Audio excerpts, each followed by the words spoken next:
നമസ്കാരം. തൊടിയിലെ ചെടി എന്ന പരിപാടിയിലേക്ക് എല്ലാവർക്കും സ്വാഗതം. ഇന്ന് നമ്മൾ പരിചയപ്പെടാൻ പോകുന്നത് ശവംനാറി, അതല്ലെങ്കിൽ ശവക്കോട്ടപ്പച്ച. അപ്പോസൈനേസേ ഫാമിലിയിൽപ്പെടുന്ന ഈ സസ്യത്തിൻ്റെ ശാസ്ത്രീയ നാമം വിൻക റോസിയ എന്നതാണ്. പൂക്കളുടെ നിറത്തെ ആസ്പദമാക്കി പലതരത്തിൽ ഇത് കാണപ്പെടുന്നു. ചുവപ്പ് നിറത്തിലുള്ളതിനെ വിൻക റോസിയ എന്നും വെളുത്ത നിറത്തിലുള്ളതിനെ വിൻക ആൽബ എന്നും പറയുന്നു. ഇന്ത്യയിൽ എല്ലായിടത്തും കണ്ടുവരുന്ന ഒരു സസ്യമാണിത്. എല്ലാ കാലത്തും മനോഹരമായ പുഷ്പങ്ങൾ ഉണ്ടാവുന്നതുകൊണ്ട് ഇതിനെ സംസ്കൃതത്തിൽ നിത്യകല്യാണി എന്നാണ് പറയുന്നത്. ഉഷമലരി എന്നും ഇതിനെ നാമകരണം ചെയ്യപ്പെട്ടിരിക്കുന്നു.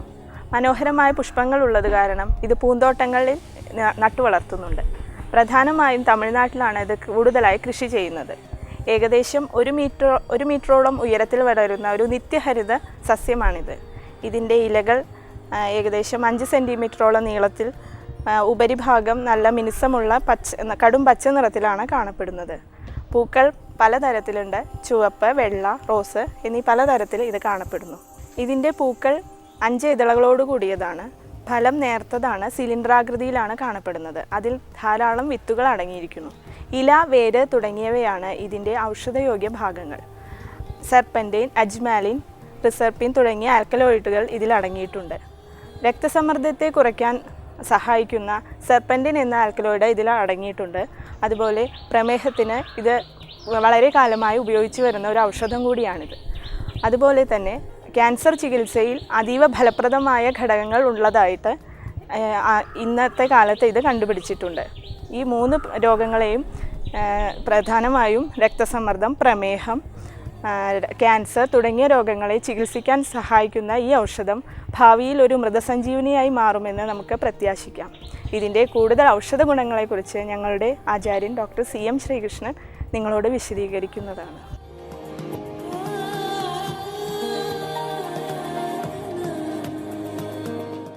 നിത്യകല്യാണി എന്ന് പറയുന്ന ഈ ശവക്കോട്ടപ്പച്ച എന്ന് നാടൻ ഭാഷയിൽ പറയും.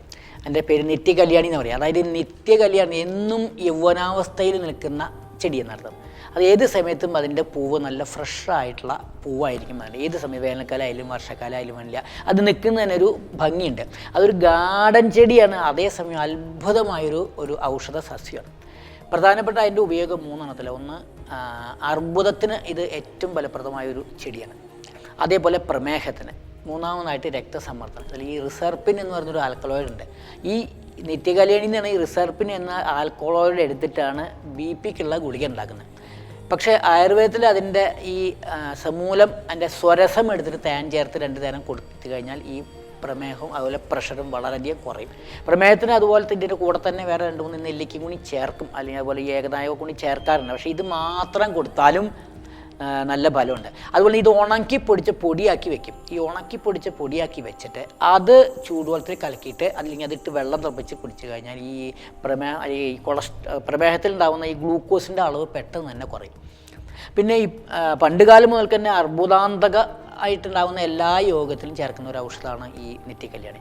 അതായത് ഈ ഏത് ക്യാൻസർ ആയാലും വേണ്ടില്ല, പലതരം ക്യാൻസർ ഉണ്ട്. ഏത് ക്യാൻസറിനും ഇതിൻ്റെ എക്സ്ട്രാക്റ്റാണ് ഇപ്പോൾ എടുക്കുന്നത്. അതായത് തിളപ്പിച്ചിട്ട് അതിൽ നിന്ന് എടുക്കാവുന്ന ആ എസൻസ് തന്നെ. അതില്ലെങ്കിൽ തന്നെ ഇത് സമൂലം അരച്ച് തേൻ ചേർത്തിട്ട് ഒരു നെല്ലിക്ക വലുപ്പത്തിലിട്ട് ദിവസേന കഴിച്ചു കഴിഞ്ഞാൽ ഈ ആദ്യത്തെ സ്റ്റേജിലുണ്ടാകുന്ന അർബുദം അതുകൊണ്ട് തന്നെ മാറും.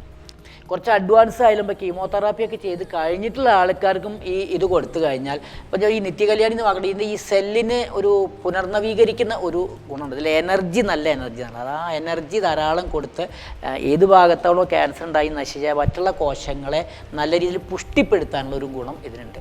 അതാണ് ഇതിൻ്റെ പ്രധാനപ്പെട്ട ഒരു ഔഷധ പ്രയോഗം പറയാനുള്ളത്.